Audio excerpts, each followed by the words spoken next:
بسم الله الرحمن الرحيم السلام عليكم هبين وناكسن مرتدى شرفت له قبلهنا ويلشينا سود وهذا مقعيقة وفايسة إبراهيم وحان كإمي دالك سعودي أرابيا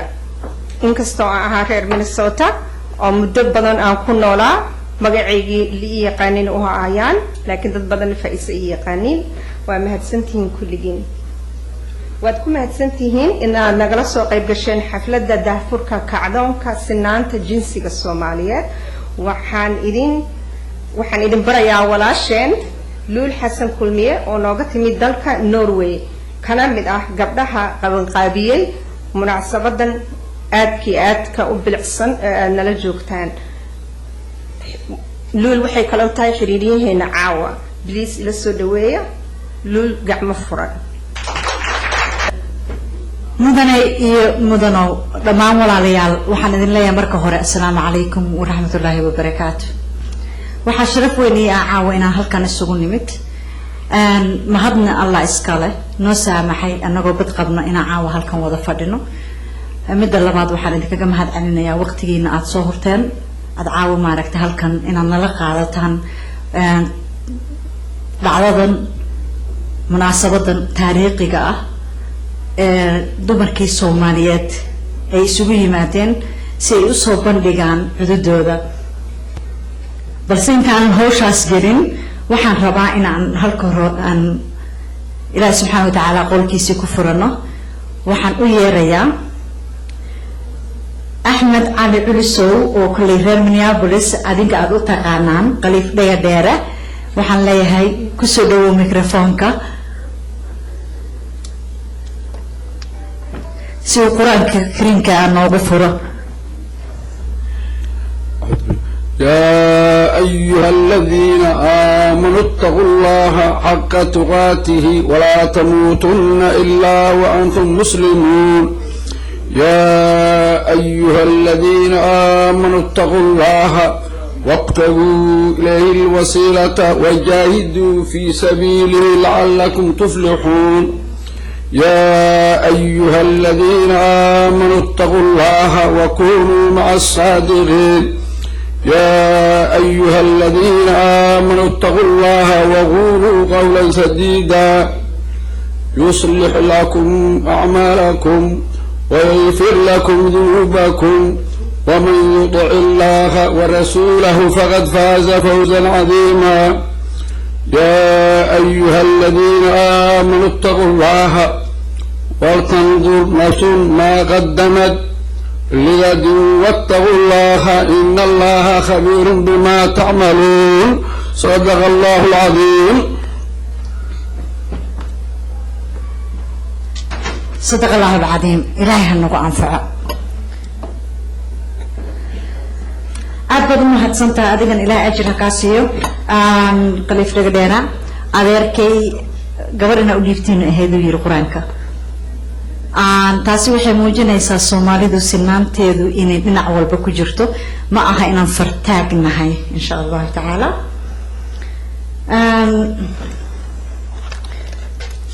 waxaan u yeeri lahaa Xaashi Shaafi intaan anigu gelin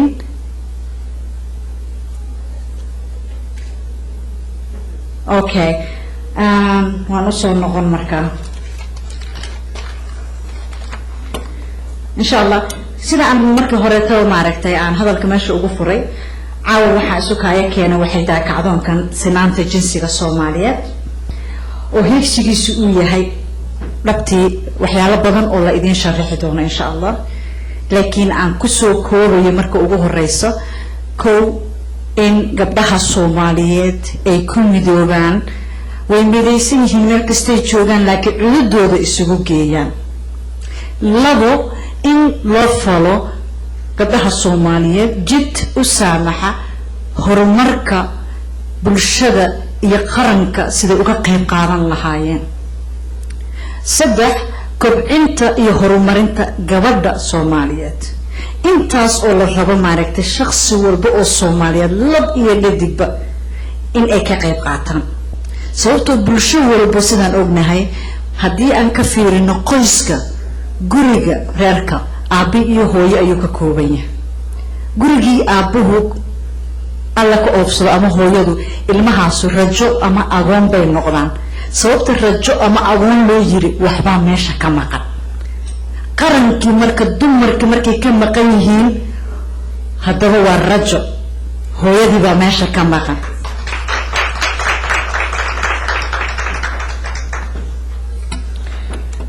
intaas waxaa haddana sii dheer waxaan rabaa inaan u mahad celiyo dhammaantiin horta reer Minneapolis oo maaragtay iyo ganacsatada reer Minneapolis iyo shakhsiyaadka reer Minneapolis dhammaan saa u dhantihiin oo gacan weyn ka geysta runtii siday ku qabsoomi lahayd munaasabadan quruxda badan ee caawa aan isugu nimi xaq dhaqaale hadday noqoto xaq howlkarnimo hadday noqoto aad iyo aad baad u mahadsantihiin waxaan ayadana si baaxad la ugu mahad celinaya oo madashan aanba horta aanan isugu iman lahayn haddayna ayagu ciidooda isu geynin 9,000 oo gabdhood oo Soomaaliyeed oo dunida dacalkeeda meel walba kaga nool ama wadankii gudihiisa ha noqoto ama qurbaha banaanka ha noqoto gabdhaha Soomaaliyeed markii la leeyahay markii anigu aan hadlo waxa laga yaabaa qof inay tiraahdo okay qurba joogti baa hadlaysa laakiin caawa waxaan idin marqaati furaya caawa waxa hadlaya gabdhaha Soomaaliyeed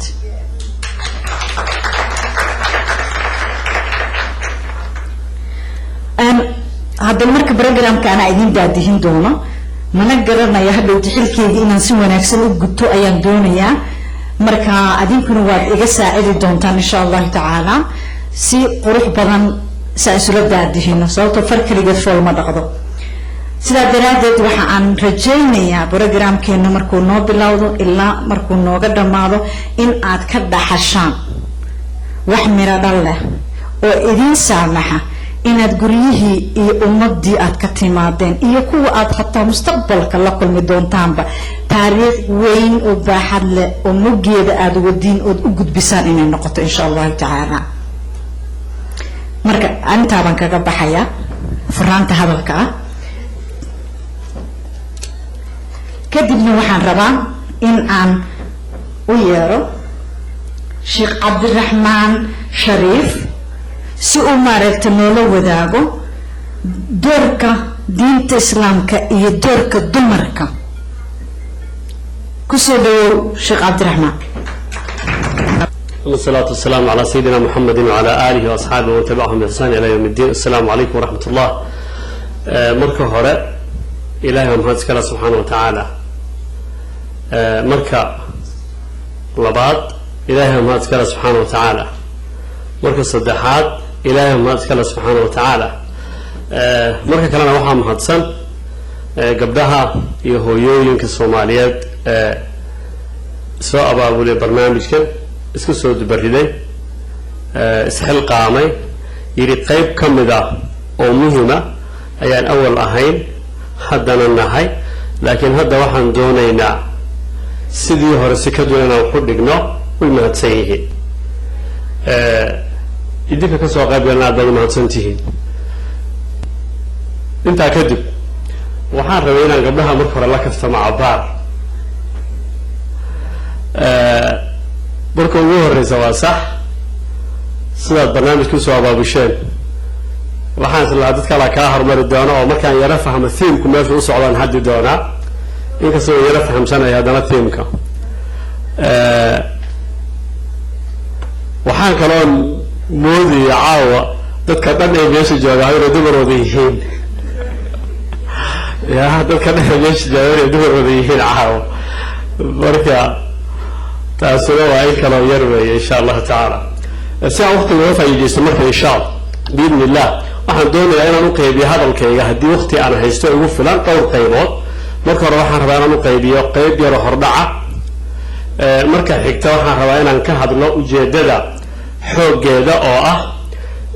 كالن إيو قيب انتهى لك أي هو يدا الصوماليات قبض الصوماليات كريجر تاب الشدا dhismuhu meesha bilowga unuga ah noqdo ama meesha ugu sareysa ha noqdo inta u dhaxaysa xagee kaga jirta diintu sideebay arrintaa iyadaa uga hadashay sidee u qiimaysay marka waa qaybta labaad weeye qaybta saddexaad waxaan doonayaa wax yar inaan tilmaamo markii burburku dhacay gabadha Soomaaliyeed iyo kaalinta ay bulshada ka qaadatay qaybta ugu dambeysana tala soo jeedin baan samaynayaa inta haddii waqtigu ii saamaxo haddii Ilaahay yidhaahdo marka koobaad waxaan rabaa diinta islaamku markaan ka hadlayno waxyaaba ay u soo degto asaasi ayaa jira waxyaabaha waxaa ka mid ah bini aadamkan inuu karaamaysan yahay marka bini aadamku wuxuu ka kooban yahay rag iyo dumar iyo ka kooban yahay marka karaamayn qiimayn sharaf uu bini aadamka la sharfayo darteed ayuu ilaahay cidka dhulka u abuuray wasakhara lakum ma fi samaawaati wa ma fi al-ardi jamii'an minhu ولقد كرمنا بني آدم وحملناهم في البر والبحر ورزقناهم من الطيبات وفضلناهم على كثير ممن خلقنا تفضيلا marka takriimka la sheegayo rag iyo dumarku way wada leeyihiin qiimaynta la qiimeeyo bini aadamka qiimaynta la sharfay bini aadamka cirkiga dhulka in loo abuuray bini aadamku inuu dantiisa iyo maslaxadiisa uu ka oofsado badaha iyo bariga in loo abuuray bini aadamku inay intifaacsadaan dhirta iyo geedaha iyo xoolaha in loo abuuray bini aadamku inay dantooda ku gutaan waa waxay diintu si sax ah oo clear ay noogu tilmaamayso bini aadamkaasuna rag iyo dumar buu ka kooban yahay kama koobna hal jinsi ama hal qolo kaliya kama koobna qaybta labaad marka intaa ka gudubno qaybta labaad marka laga hadlayo taklifada iyo waajibaadka ee saaran qofka dumarka iyo qofka ninka isku si waajib ku saaran yahay ilaahay ma wada rumaynaa la inaga rabaa inaan wada soonaa la inaga rabaa inaan wada salaadnaa la inaga rabaa qof walba wuxuu geysto ayaa lagala xisaabtamay qiyaamada kullu nafsin bima kasabat rahina marka shaqada adigana kaliyaabad ilaahay rumayn anna kaliyaabad ilaahay rumaynaya marka taklifada iyo waajibaadka in wada saarano ma saaran ninka oo kaliya gabadhana way saaran tahay ninkana way saaran tahay wama khalaqtul jinna wal insa illa liya'budun marka waa qaybtii labaad weeye oo ahayd waajibaadka la inaga rabo ilaahay subxaanahu wa tacaala inoo diray rag iyo dumarba waa laga doonayaa waa qayb kale oo muhiim ah oo aan u baahanay marka inaan fahamno taa markaan fahamno waxaad garanaysaa marka inaysan jirin wax gooni hooranaya oo adiga waxa ma qabanaysid waa wax marka la inaga wada rabo weeyaan cibaadadaas waxaa ka mid a marka oo madkhalka noqon doonta bulshada wanaaggeeda in laga shaqeeyo bulshada waxaa fiicnaanteeda in laga shaqeeyo bulshada danteeda in laga shaqeeyo quraanka haddana halkan Allah wuxuu leeyahay subhanahu wa ta'ala man 'amila salihan minkum min dhakarin aw untha wa huwa mu'min qofkii wanaag sameeya oo ama rag ah ama dumara labadaba waa la cabiraya qofkii wanaag sameeya oo ama rag ah ama dumara marka wanaagu sameeyay abaalmarkeedii ilaahay isagu siinaya subhanahu wa ta'ala qaybtaasna marka waa qaybta kale oo weli hordhici baan ku jira oo ah inaan fahamno diinta islaamku marka ilaahay hortagno isku si waa laynoo xisaabinaya marka special case ma laha gabadhan oo looran mahayo adiga dumar baa tahayoo si gooniya lagu fiirinaya may anigu special case maliho ma la oranayo nin baa tahayoo si gooniya lagu fiirinaya isku si baan ilaahay hortiisa waxaan u nahay accountable iyo responsible yaan u nahay alla hortiisa subxaanahu wa tacaala taasoo marka waa muhim aan rabno inaan fahmno waa hordhici weeyaan markii taa laga yimaado marka oo aan rabno mawduuca maanta la doonayo inaan galno inaan ka hadalno waa sida tan waxa weeye waxaa la inoo abuuray ee waajibaadkeena saaran baa wuxuu yahay inaan bulshada wanaaggeeda ka wada qayb qaadanno marka bulshada wanaaggeeda xagee ka bilaaban gurigu ka bilaaban derisku ka bilaaban saaxiibku ka bilaaban qaraabadu ka bilaaban marka waxaasoo dhan waa wanaag ayna gabadhu keligeed qaban karin ninkuna uusan keligii qaban karin dhismahaas marka bulshada la wada dhisayo dhismaha bulshada laga wada shaqaynaya dhismaheeda ayuu yahay marka waxayna wada saarneen la doonayo inaan samayno oo la inaga wada rabo marka aad u sii noqon mahayo tii ahayd muxuu ahaa guriga iyo in badan baa la yaqaanaa taa marka usoo goodiya waa tan gabadhu dowrkeeda ay ku leedahay marka danta guud inay ka shaqayso danta guud marka waxaa soo galaya inay bulshada hogaamiso inay siyaasadda ka qayb qaadato inay baarlamanka gasho inay wasiir noqoto inay madaxweyne noqoto inay bulshada danteeda guud inay ka qayb qaadato sidee baan la inooga wada rabaa marka fiiri islaamku markuu wax cabirayo qaabku wuxuu cabiraa waa qaabkan danta guud ee bulshada waa in wanaagga la reebo xumaantana laga celiyo dadka waltakun minkum ummati yadcuuna ila alkhayr المؤمنون والمؤمنات بعضهم أولياء بعض يأمرون بالمعروف وينهون عن المنكر marka u fiirso waa shaqo la inaga wada rabo in wanaagga aan ka wada shaqeyno xumaanta aan wada reebno oo qaybaheedii kala duwaneed aan ka wada qayb qaadano islaamku markuu uu bilaabanayay marka gabdhaha aad u dhageysta hadda aad u fura qofku ugu horeeyay oo diintan rumeeyaa gabar bay ahayd qofku ugu horeeyay oo diinta u dhintay loo dilaana gabar bay ahayd fiiri sacrifice iyo tadxiinta u samaysay diinta loo dilana oo iimaankeeda iyo u dhimatay waxay rumaysan tahay iyada oo rabta inay implementation iyo meelmare ku samayso gabar bay ahayd waa arrin labaad weeye aad u dhegayso markii la hijroonayey ay dadka mu'miniinta ah diintooda ay la aadayeen meel ay xorriyad ku helayaan ma dadka hijrooday ragga keliya maahan ragga dumarkii waa wada hijroodeen u fiirso markii jihaadka la gelayey waxa jihaadka gelayay ma ahayn ragga oo keliya ragga dumarku jihaadka wada gelayeen dagaalkii badar bay ka qayb qaateen kii wuxud bay ka qayb qaateen iyaga oo physically dagaalamaya weliba markaasa dagaalka wuxud wuxuu leeyahay qisas la yaab la ayuu leeyahay oo la rabin haddana aad u sii aado marka bilowgiiba saas uga qayb qaateen luqada casriga waxa maanta loo yaqaano muxuu ahaa golayo wala tashiga oo dowladda lagu taqaano maanta barlamaanaad iyo congress iyo luqooyinka loo yaqaano waxay qayb ka qaadanayeen la tashiga bulshada oo weliba qaybta ugu sarreysa ee ah bulsho lagu soo duulayo in uu hogaamiyaheedii oo nabi maxamed calayhi salaam uu la tashado dumarka oo yidhaahdo oo maxaan sameeyaa xaggeen wax ka qabtaa markaasuu talo gabar qaatay oo intay tiri sidaa iyo sidaa iyo sidaa yeel ayuu taladeedii qaatay oo uu meel mariyey markaasaa lagu guulaystay markaasaa lagu najaxay halkaa marka u fiirso waa bilowgii horeba weeyaan marka jihaadkii bay qayb ka qaadatay hijradii bay qayb ka qaadatay wadatashigii bay qayb ka qaadatay bulshada dhismaheedii bay qayb ka qaadatay iimaankay ugu horreysay dhimashada ay u dhimaanayso mabaadi'deeda ugu horreysay marka ma jirin waxa la yidhaahdo hay adigu u kaadi bal shaqo kuma lehid bulshada hoggaankeeda u kaadi ma jirin qayb bay ka ahayd bulshada idinkana sidii baan rabnaa oo weliba aad qaybtaas iyo qayb lamida inaad qaadataan baan doonaynaa insha allahu tacaala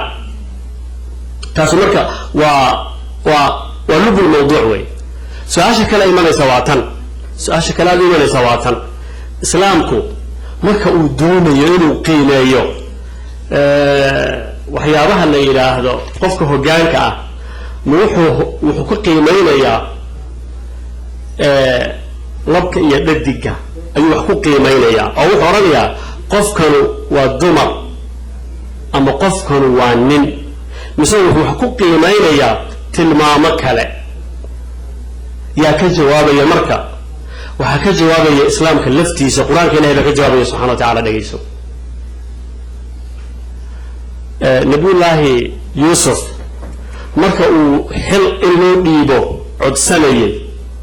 oo uu lahaa xil hala isiiyo dhegayso wuxuu yidhi ma oranin nin baanahay ee xilka hala ii dhiibo alaa khazaa'in ardi innii xafiidun caliim xilka ii dhiib anigu aan noqdo wasiirka dhaqaalaha maxaa jira sababtu waa maxay waxaan aqaanaa sida dhaqaalo loo sameeyo haddii luqada aan fahmayna hadda ay tahay accountanty dhaqaalaha iyo qorshaha dhaqaalaha iyo waddan recession galay oo dhaqaaladan ku dhacday sida dhaqaalihiisa loo soo dhiso loo soo kobciyo ayaan aqaanaa haddana waxaanay amiin oo corruption ma samaynayo wax isma dabamarinayo wax ma xadayo wax ma dhacayo wax ma boodayo ummaddaan ilaalinaya hantideeda markaasaa weliba wuxuu ku faanay uu yidhi haddii xilkii la ii dhiibo dhowr sano gudahood ummadda sharkalaas waxa la yidhaahdaa ayaan gaarsiinaya saa xilka ha la igu dhiibo marka kuma faanin nin baanahay xilka ha la ii dhiibo marka waxaa lagu faanay waa wax la iskiil iyo aqoon baa lagu faanay marka oo uu sheegtay nabiyullaahi yuusuf calayhi salaam nabiyullaahi shucayb gabdhihiisii markay lahaayeen nabi muuse nooga dhig shaqaalo noo shaqeeya aabbo ay la yaabeen ninkan waxay yidhahdeen dhegeyso yaa abat ista'jirhu ina khayra man ista'jarta alqawiyu lamiin aabbow wiilkan qawsaar ama arigahay noo raaciyo xoolaha yacni shaqaalahay noo noqdo sababtu waa maxay waa amiin weeyaan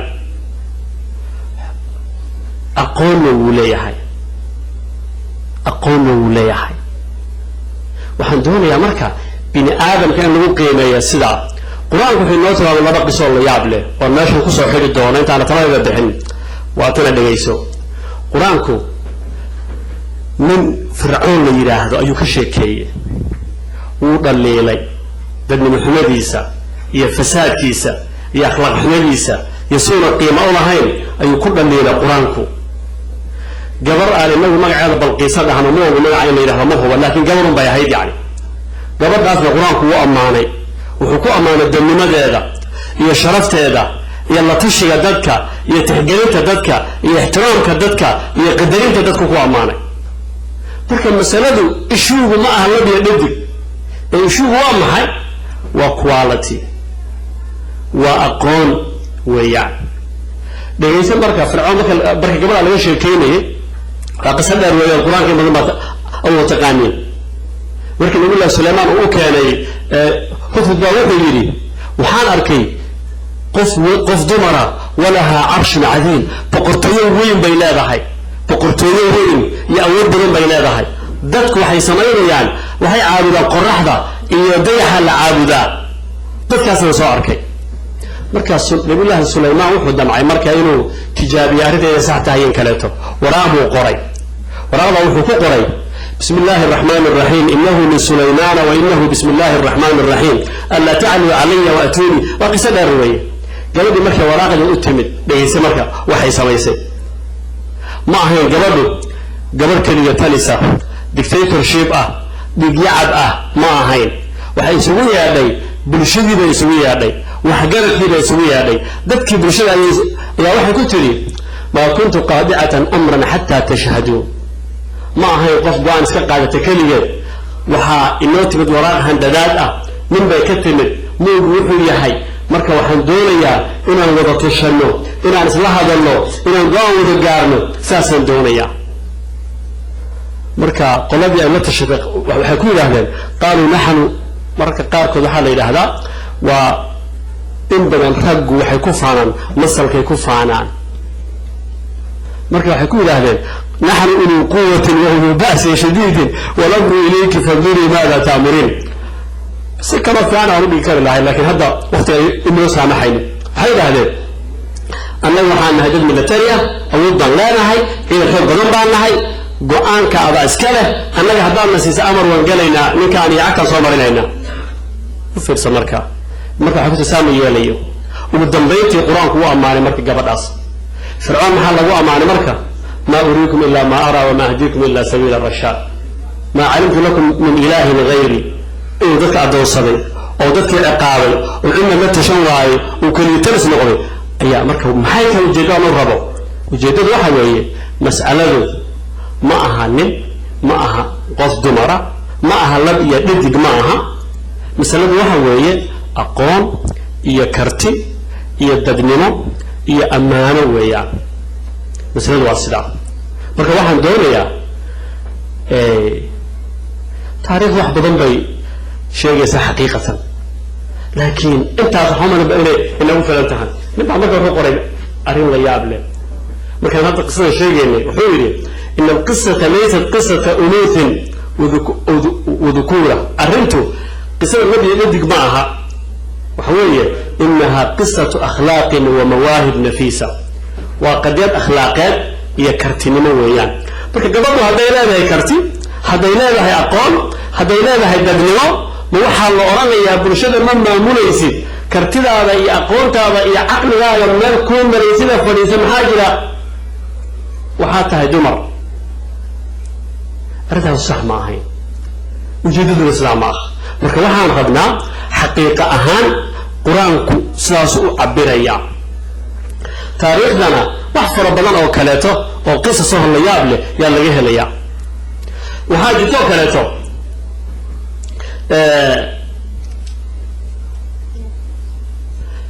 نبا وحقري أسقنا امرأة ذات دين خير من ذي لحية كفور حقيقة سماها عودها قصد مرة أخلاقية للنمالة أي كفي عن القرن ومجرمة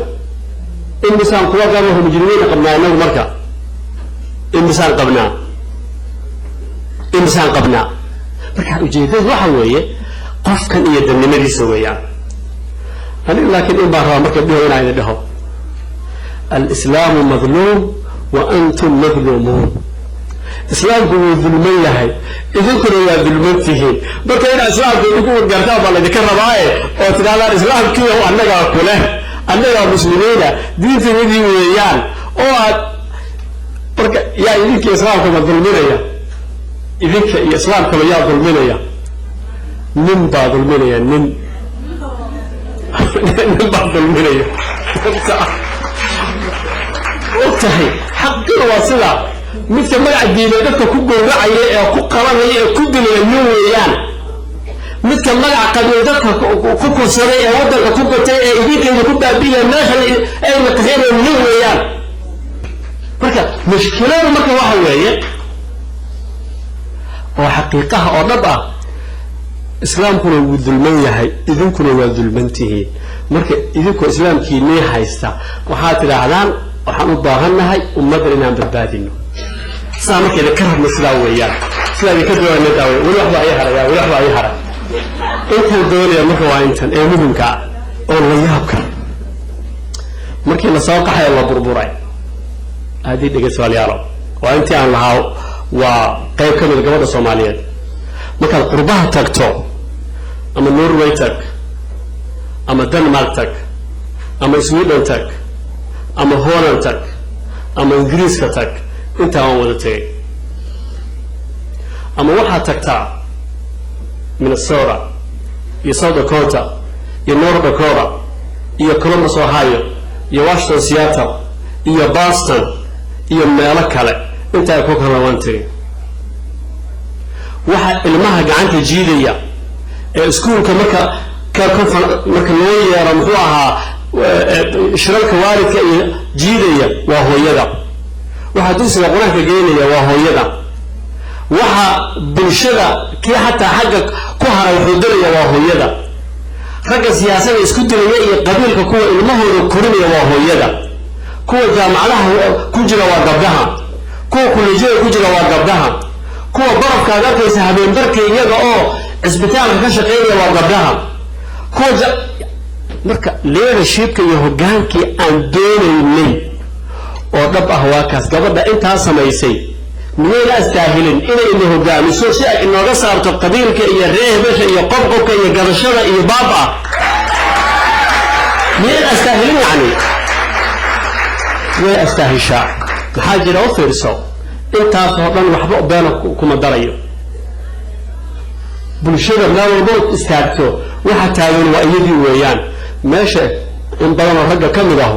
laga yaabo meelaha la farfadhiyo iyo sheekooyinkeena mashquul ku yihiin sida darteed waxaan doonaynaa marka in arrintaas aan kaga dhabayno ta ugu dambaysa marka waa tan taladaydu waa saddex qodob oo kooban wey qodobka koobaad waxa weeye fiiri laba waxyaabood ama laba qolo midna xal inooma keenayaan gabdhihiyo marka idinkaa laydinka rabaa hadda inaad aad u taxadartaan mid waa kee qabiilku xal ma keenayo ama 4.5 de ama gobollo qabiil isku raacaya ka dhig ama kiima burburiye ka dhig qabiilku xal ma noqonayo maxaa jira isagaa meeshan ina dhigay marka ciddii qabiil xal ka doonta way dhunsan tahay qabiilkuna hadda naguma bilaabanin afgambi maxamed siyaad barre markuu yeelayay wuxuu la yimid qabiil dartii maxaa jira markii la dilay cabdirashiid cali salmaan markii la dilay baarlamaankeena saddex maalmood kala dhamaan waay markaas rag intay bisoo qaatay waxay yiraahdeen wallahi waa nin reebay xukumayni tiiba in keentay marka ugu dambeyntii meesha maanta aan joogno markaasaa weli waxay sii wadaa intay sii faquuqantay oo sii lafurday oo sii basalowday oo iskala gurtay ayaa hataa kuwii shalay isa sheeganayay baa maanta isdilaya marka qabiilkii meesha in la dhiga xal ma keenayo marka gabdhaha waxaa idinka rabnaa idinkuna fakshin qabiil ha nagu noqonina please idinkuna fakshin qabiil ha nagu noqonina midda labaad waa tan fiiri bini aadamka oo dhan waxaa la yidhaahdaa qofka dhibka keena isagoo halka ma keeno waxa dhibka dhanba keena waa ninka soo maaha waxa wax kufsada waa ninka waxa dhulka gata waa ninka waxa dibcadeeda waa ninka waxa wadanka gata waa ninka waxa maalin beerada waa ninka marka ninkuna xal ma keenayo idinkaan idinka rabaa marka inaad tirahdaan annaga oo gabdhihii Soomaaliyeed ah